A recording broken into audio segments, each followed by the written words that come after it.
ज्या वेळेला सन्मान्य राजसाहेब किंवा सन्मान्य अमित साहेब यांचा हात आपल्या डोक्यावरती असतो त्यावेळेला बऱ्याच गोष्टी सांभाळून घेतल्या जातात, बरीच कामं तुमची होऊन जातात आणि बऱ्याच गोष्टींना कोणी आवाज तुमच्यासमोर द्यायला उभं राहतं. ज्या वेळेला साहेबांचा हात डोक्यावरून निघतो त्यावेळेला काय होतं याचं उत्तम उदाहरण मी आज या व्हिडिओच्या माध्यमातून तुमच्यासमोर मांडतोय. महाराष्ट्रभरातील अनेक कंपन्या ज्या ठिकाणी या मराठी कामगार सेनेच्या युनियन होत्या तिथल्या कामगारांनी आता आम्हाला संपर्क करायला सुरुवात केलेली आहे. ते म्हणत होते की फक्त आम्ही हे करू ते करू, पण त्याच्याविषयी काहीच ते बोलले नाही. महेश जाधव प्रकारची आम्हाला फॅसिलिटी पण भेटली नाही कंपनीमध्ये. आमचं पेमेंट पण वाढलेलं नाही आणि उलट आमचे 6 वर्कर कामावरून काढून टाकले. असं वाटत आहे की त्यांच्यासोबत ठेकेदारासोबत काहीतरी सेटिंग झालेली असावी असे आमच्या लक्षात येत आहे. नमस्कार, जय महाराष्ट्र. मी केतन नाईक, उपाध्यक्ष महाराष्ट्र नवनिर्माण कामगार सेना. मराठी कामगार सेना ही आमच्या पक्षाशी संलग्न अशी एक अंगीकृत संघटना कामगार सेना होती आणि त्यांच्या अध्यक्षांचे प्रताप नुकतेच आपल्या सर्वांच्या समोर आलेले आहेत. ज्या वेळेला सन्मान्य राजसाहेब किंवा सन्मान्य अमित साहेब यांचा हात आपल्या डोक्यावरती असतो त्यावेळेला बऱ्याच गोष्टी सांभाळून घेतल्या जातात, बरीच कामं तुमची होऊन जातात आणि बऱ्याच गोष्टींना कोणी आवाज तुमच्यासमोर द्यायला उभं राहतं. परंतु ज्या वेळेला साहेबांचा हात डोक्यावरून निघतो त्यावेळेला काय होतं याचं उत्तम उदाहरण मी आज या व्हिडिओच्या माध्यमातून तुमच्यासमोर मांडतोय. महाराष्ट्रभरातील अनेक कंपन्या ज्या ठिकाणी या मराठी कामगार सेनेच्या युनियन होत्या तिथल्या कामगारांनी आता आम्हाला संपर्क करायला सुरुवात केलेली आहे आणि सर्व ठिकाणाहून एकच तक्रार येते की 8 महिने झाले, वर्ष झालं, 1.5 वर्ष झालं, 2 वर्ष झालं आम्ही यांची युनियन केली.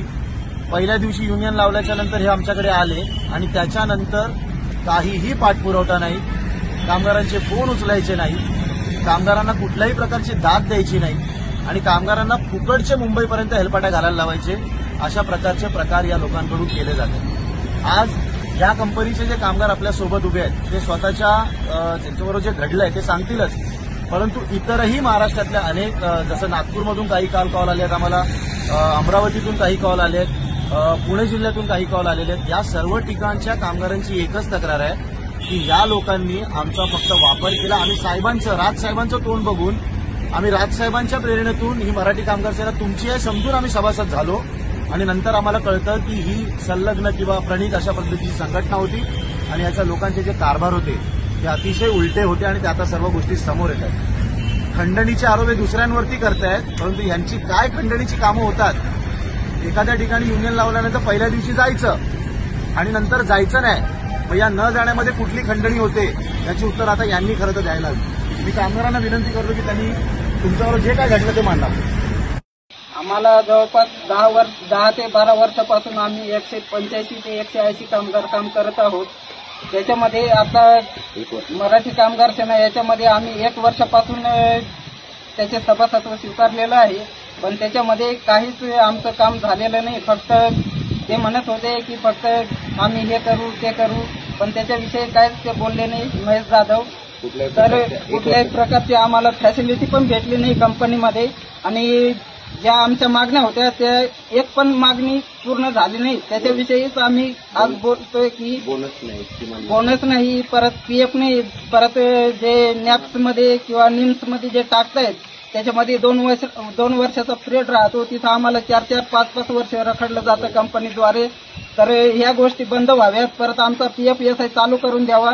असे आमची प्रकारच्या आम्हाला कामगार सुविधा भेटत नाही, किमान वेतन भेटत नाही आणि जे बोनस भेटत नाही, बोनस पण भेटत नाही. आणि आम्हाला एवढंच सन्माननीय राजसाहेब ठाकरे आणि सन्माननीय अमित साहेब ठाकरे यांना एवढीच विनंती आहे की हे सर्व आमचे जेवढे पण कामगार आहेत यांचे सर्व सूत्र तुमच्या हाती घेऊन आम्हाला लवकरात लवकर न्याय द्यावा अशीच आमची इच्छा आहे. आणि जसं जे म्हणतात ना की आपण एखाद्या मंदिरासमोर जातो किंवा काही तिथं साकडं घालतो ना, असंच तुम्हाला आम्ही आमचे हात जोडून साकडं घालतो की आमच्या लवकरात लवकर मागण्या पूर्ण व्हाव्यात.